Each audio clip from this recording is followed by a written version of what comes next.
Hi. Okay. So I'm back. So let's do a recap from our last video. I basically just explained how my morning was kind of not the way that I would have liked to have been. It's not that I would have liked it to been, but it just didn't go the way that it would have normally flowed, and that's okay. And that I had come to the decision that I was just gonna do crystal work right now and focus on that, right? Well, turned out that I didn't do all of that. I actually ended up taking my inner child, inner artist in me, out on a date because we're supposed to do date nights every week. And Saturday is when I said I would do it. So we went and got our nails done. Yes, we did. And we went for a walk. So that was really nice. And when I came back, then I realized actually, well, I already knew, but I realized the full moon is just like around the corner, less than 24 hours, right? So I thought maybe I should do some more of my conjuring. So I did my lavender mint milk bath, and I've got some woman power, which is like oil and a cream kind of thing for period cramps and just basic PMS, ant flow things. And so I was going to do that, and also preparing for more RDE's oil and spray for my hand. And all these little things I think are really awesome because, as I'm going to find out when I'm doing my letters, my exercises for the Artist Way, it makes me happy. I remember doing that kind of stuff when I was a little girl, and I think just doing my hands and working with the herbs and the elements and the moon and everything that goes around with that really just kind of, I feel creative and I feel alive. Oh, maybe that then is the artist in me. Anyway, so the Artist Way. Exercise, or week 1, exercises 5, 6, and 7. Okay, so exercise 5. Write a letter to the editor to your defense. Mail it to yourself. It is a great fun to write a letter in the voice of your wounded artist child, to whom it may concern. Sister Ann Rita was a jerk and has pig eyes, and I can too spell. That's what it says, and I can too spell. I get it now. Funny though that that's about spelling when that's something that really is a trigger with Miss Guthrie there. Anyway, so my letter to the editor in regards to the incident when Mrs. Guthrie walked down in between the desks and slammed that spelling test down and said, "You stupid, stupid girl." Smack. And then I left the classroom and I ran and I was crying. I went into the bathroom and I stood on the toilet, and I knew somebody had come into the bathroom calling for me, but I didn't answer and they went away. And I still don't really remember what happened after that, but that's what I remember. So this is the letter that I wrote. And I put it, "Dear Editor of the Past."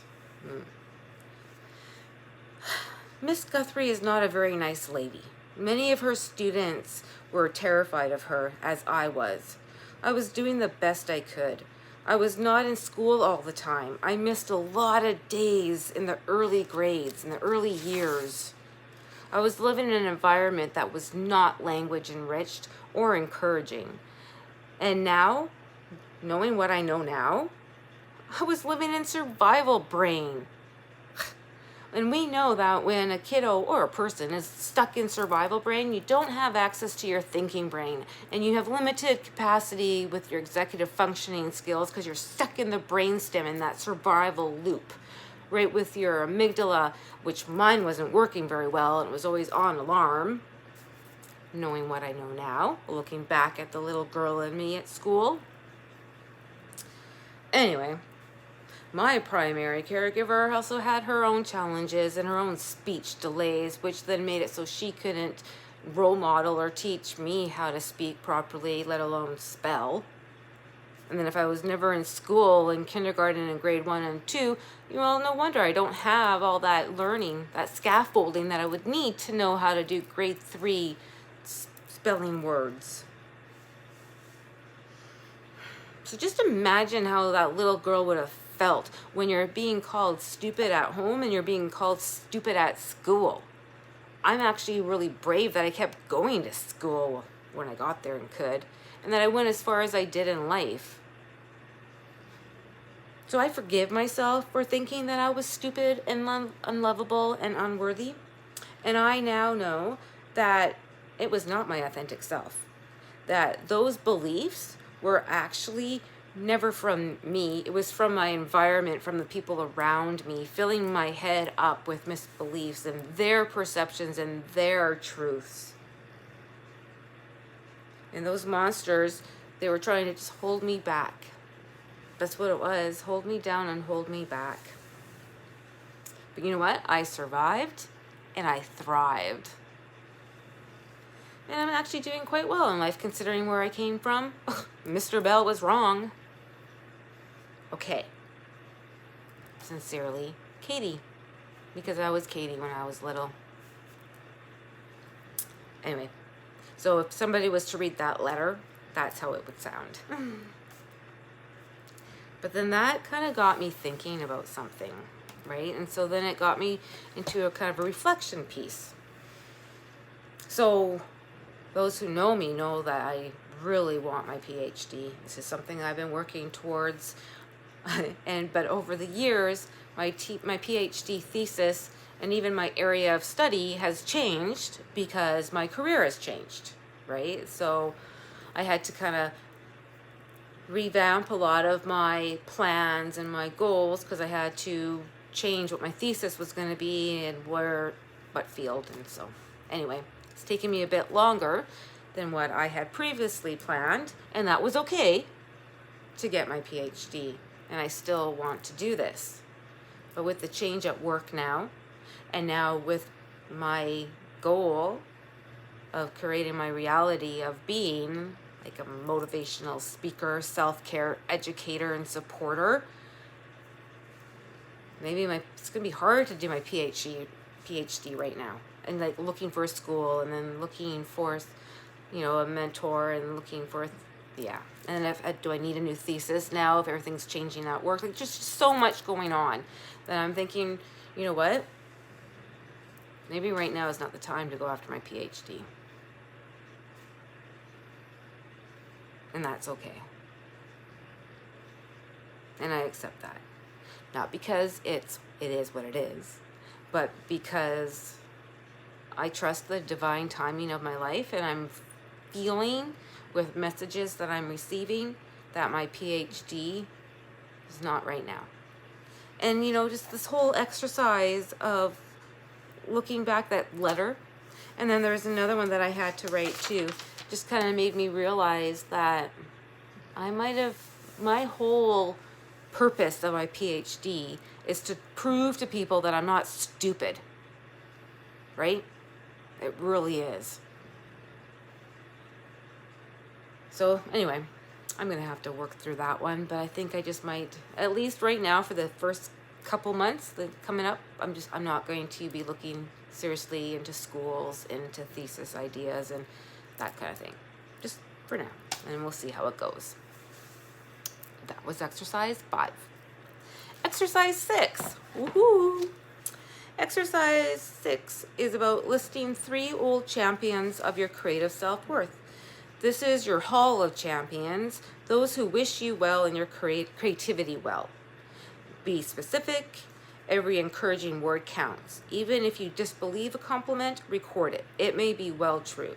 If you are stuck for compliments, go back through your time travel log and look for positive memories. When, where, and why did you feel good about yourself? Who gave you that affirmation? Additionally, you may wish to write the compliment out or decorate it. Post it near where you do your morning pages or on the dashboard of your car. Okay. Thing is, for the life of me, I can't remember any champions who celebrated my creativity. I really don't remember that as a young child. And as I kind of racked my brain and tried to figure it out, I wrote things like Mr. Brett. Mr. Brett, he said I was a good writer and really good at writing short stories. But that was like in grade 11, grade 12. I've had numerous university professors comment me and of course grade me on my research papers and articles and shit that I write, and I get A's and A+, so that would tell me I'm a really good writer. But again, that's an adult. That's not when I'm younger. I do remember, like if I go back and try to think about when I feel good as a little kid, I do remember my Uncle David. And my Uncle David and I would pick dandelions, and he made his wine and tea, and I made my perfume and potions. And he would tell me that I'm beautiful and that I was smart. I don't know if he ever told me I was creative, but he told me I could grow up and be anything I wanted to be. And my Auntie Eleanor also said that too. And they weren't family, like blood.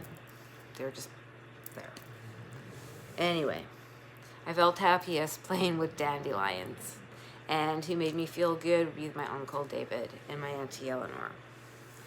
And I really can't think of many others.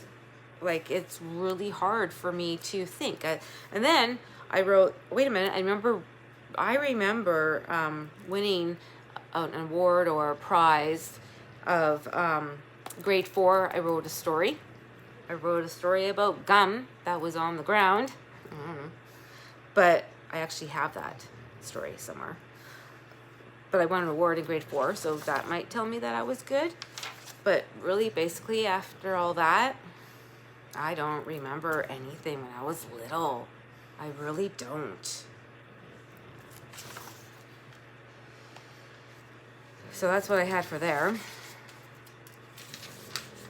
I just wait. I'm checking my other book. Okay. So then I go to exercise 7. And exercise 7 in the artist way, week 1, is select and write out one happy piece of encouragement. Write a thank you letter and mail it to yourself or to a long lost mentor. Okay. So, what I did there, you ready? A huge thank you to the friends' parents who let me stay with them, to my ex's parents who let me live with them, all when I was like a teenager, right? Living on my own. To my very first employers who became like family to me, who gave me my first job, to my Auntie Eleanor for taking me clothes shopping and buying me a suit for my first job interview. I am so thankful for the people who gave me a chance, who supported me and fought for me. Throughout my life, there have been key people who have helped me, whether it was get a job, like give me that chance to get that job, who either just supported me, like helping me with daycare with my kids, or, you know, just doing that extra little bit just to help me out and my kids out. Just that support, you know. Offering to stay open later because I couldn't get back in time to pick up my kid when the daycare closed. They just like little things like that. And I'm so thankful for those people. And I'm so thankful that I was able to recognize and accept those people in my life and let them help. And I'm so thankful for their kindness, because really, it's because of people like that throughout my life who gave me those chances and those opportunities, who actually saw that I could do it, that I could do this, that I was smart, that I was good enough. I really have to thank them. And I truly feel blessed.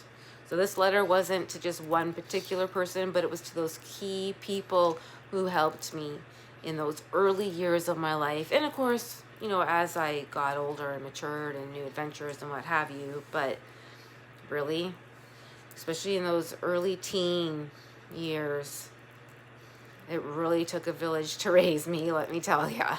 And thank you for that.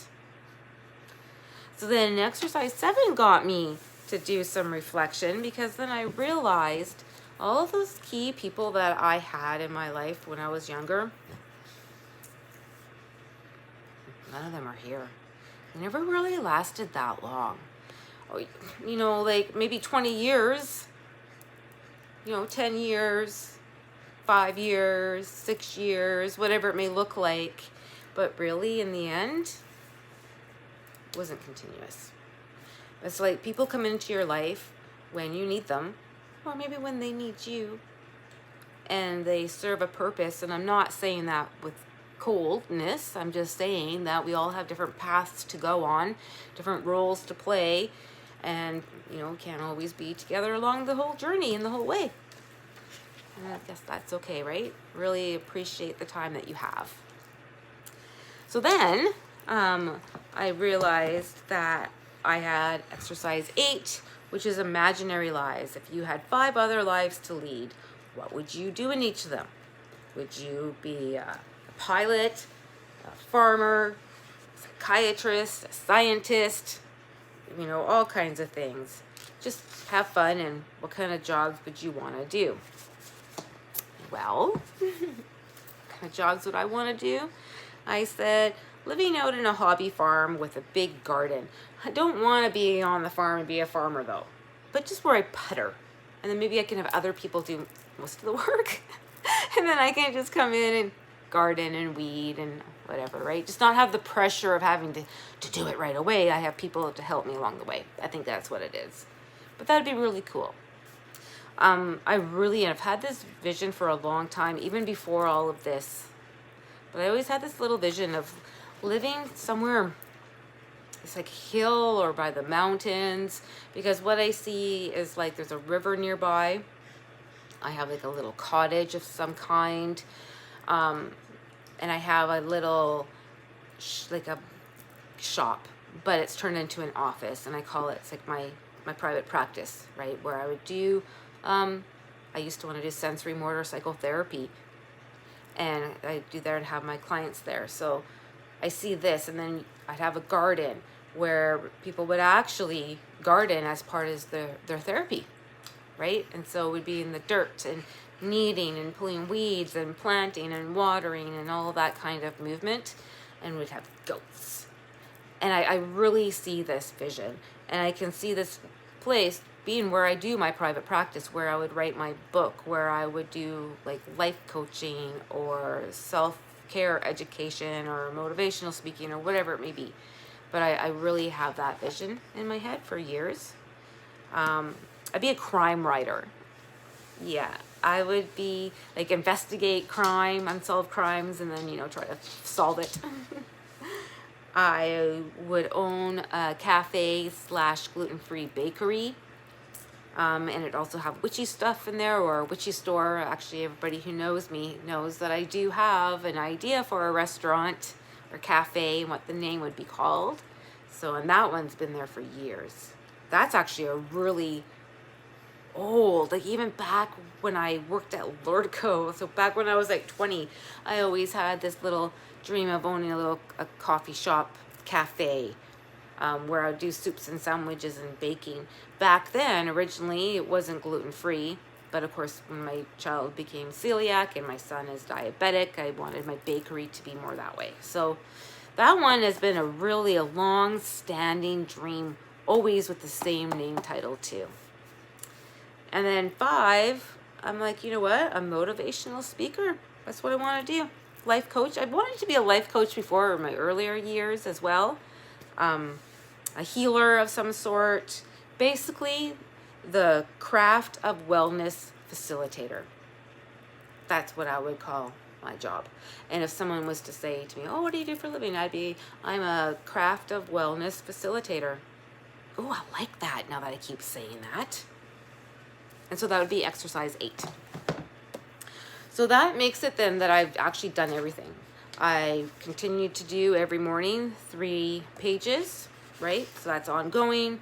I took my my inner child on a date.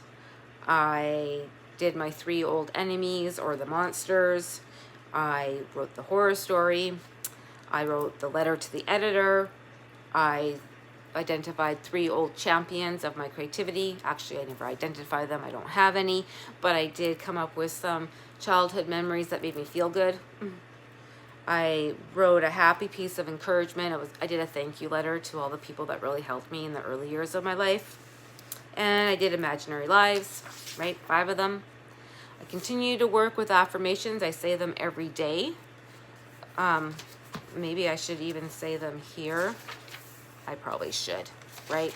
I wrote them, but I'll say them again because you know what? That's part of the process.